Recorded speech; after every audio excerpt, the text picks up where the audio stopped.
Hi, welcome to How to Grow Your Business with Kevin Willett. I got my friend Penny with us from Total Circle HR. Good morning, Penny. Welcome to the show. Good morning. Thanks for having me. So, Penny, before I jump in, tell me a little bit about yourself and your business. Sure. So I have over 25 years HR experience. I'm really aging myself, but I didn't start out in HR. The first 10 years, I started out in operations. I didn't even like HR back then.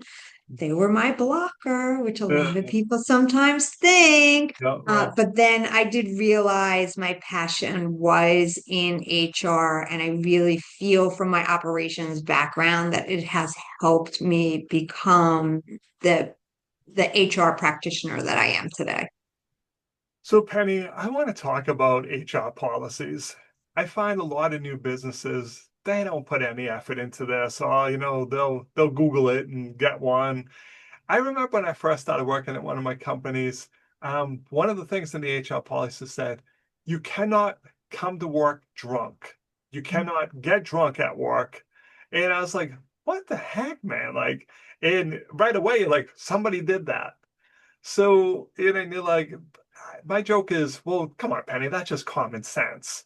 But my response to that was common sense, everyone would have it. So you really need, when you're developing your HR policies, to think about every scenario that can happen and make sure it's in there. Feels overwhelming, dude. Your policies, your handbook would be thousands of pages long, and we know nobody reads that. I think that you can come up with the most common scenarios, but you can't come up with everything, and that has to be in your handbook. That these are just some of the policies that we have, but it's not all exhausted. I love that you say if everybody had common sense, that there would be no sense, right? Because we just assume that everybody should know that you shouldn't come to work under the influence or drunk, but people don't know that. So that I mean that's the most probably one of the most common policies is your drug and alcohol policy that everybody has to read. And the most important thing, it's not just about reading it, it's about signing off on it. Yes. And I can remember the HR person, we'd have a meeting, they'd go over the policy, and then you'd sign the back. And Mhm. I can remember, horrible employee that I was, just ripping off the back page, signing, hand it back. I never Mhm. read it. I'm like, whatever, but that's just silly on both ends because like you have to read it. So hey, if you make a mistake and you could get fired for it, like I didn't know, like, Kev, here's your signature page, bud. It says after reading the policy, please sign this. You signed it, so I have to make the assumption you read it. Bad, bad, bad for both sides, right? That's for both sides. I mean, I would never, as an employee, just turn it around and sign it. Do people do it?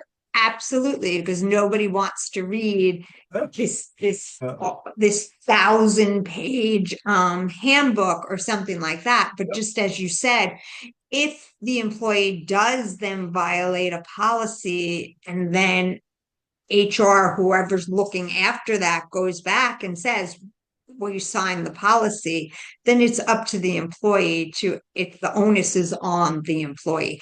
That's why it's so important when a company puts policies, procedures together or a handbook that they do get that sign off, either the old school way, just tearing off the sheet, or electronically, because it's really the only way, one, that a company can protect itself from liability, because a lot of times if somebody gets hurt in the workforce and it does go, or somebody says that they've been discriminated or something like that, you have the policies in place that helps mitigate the risk as well. And it goes for the employee also, because there's certain things in policies and procedures that also are there to help and protect an employee. So it really goes both ways. But Penny, as a company, you must have to review the HR policy yearly because things have changed, like legalization of marijuana. well, okay, now that it's legal, if I want to, wake and bake and get stoned on my way to work because that's what I want to do, how is that addressed in the policy that I can't do that? So you must have to update it as things change, right? Yes, I mean, especially in the US, each state, each city, municipality is different. So it's really, really important that at a minimum yearly, your policies, your handbook are looked into because so many states they throw out different types of employment laws. A lot of them look at January, but there's so many states that do it July, November. New York does it whenever, so does California, Massachusetts. So it's really, really important to at a minimum to look at all your policies, procedures, your handbooks at a minimum at least yearly. So, Penny, based on the fact that cities, states all have different rules, it's probably not a great idea to just chat GPT that. I need an HR policy, and boom, there you go. Hey, sweet, this is great. Because I may be not in compliance with my own city, state, or whatever it may be, right? Exactly. Now, I'm not adverse to saying go out and look at Chat GPT. I mean, if we're not going to embrace AI, then we're going to be behind the times. Yep. But you have to be really, really careful of what is spit back out from Chat GPT because so many times it is wrong. So if you don't have that professional that knows all of those different city, state, municipality laws, then what you're putting in your handbook or policy could possibly be wrong. And that's putting the business at risk. So, Penny, I have a friend who knew of a person who was selling drugs at work. Hmm. And they approached him, and he's like, I didn't see anything in the policy that says I couldn't. And he Mhm. felt like he was in the right. How do you like anticipate just crazy things like that? Like you're like, come on, dude, like you can't sell drugs at work. Penny, I did read that 1,000-page handbook. There is nothing in that handbook that says I can't. So why harassing me, Penny? Right. And it happens all the time. And again, you can't put every scenario, everything into it. Although in a drug and alcohol policy, I would say you need to put like you can't come to work high, you can't come to work drunk, and you can't sell or have on your person anything like that. Now, like you said, there's so many states that marijuana is legal. Or I could have medical marijuana, or I could have a prescription of something that somebody would say that I shouldn't have.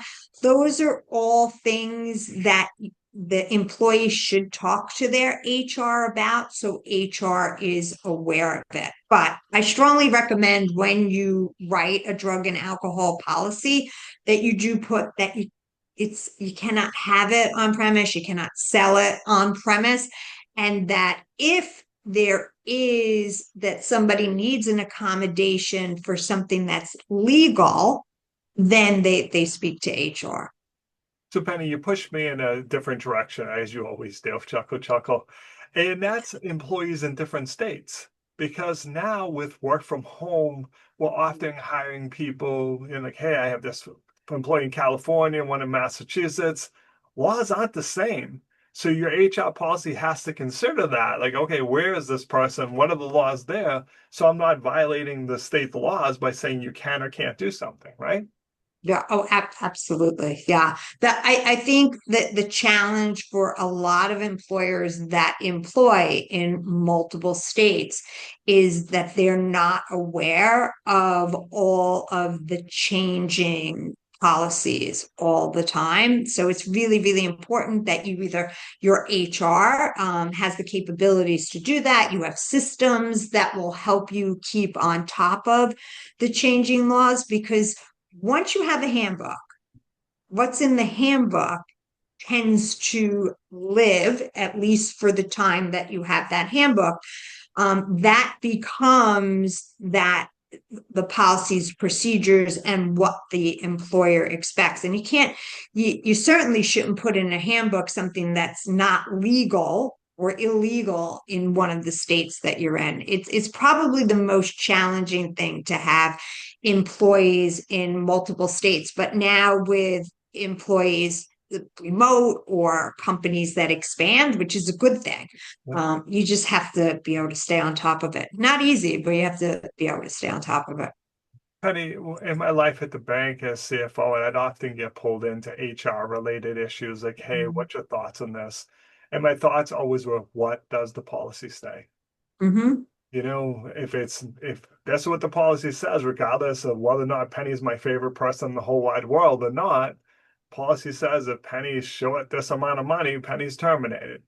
If you want to Mm-hmm. make an exception, we can talk about that, but now understand that next time someone else who's not the most popular person in the world is short $1,000, if you go and fire that person, you're welcoming a lot of potential litigation there. So Yes. policy is the policy. And I know there's been times when, Penny, I'm sorry, this is what the policy says. I have to enforce the policy. And other times you were like, oh my God, we didn't even think of putting that in the policy. And now it's Mm-hmm. okay, even just there's something in the policy saying, we're gonna follow the laws of each city and state, so that I see that with maternity leave, where I think there's different leaves depending on where you are.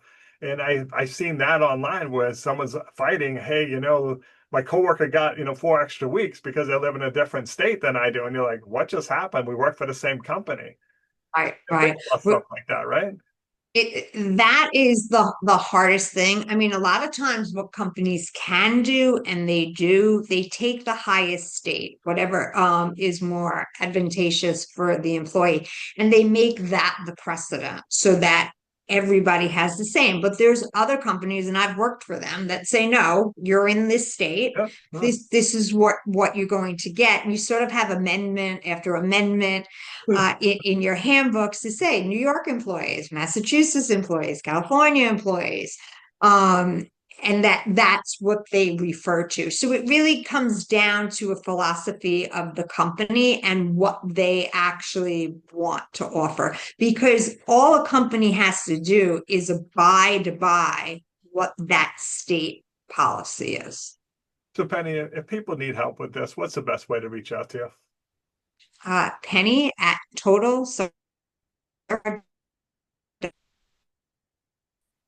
Awesome. I appreciate you taking a few minutes calling the show. And as always, thanks for being my friend. thank you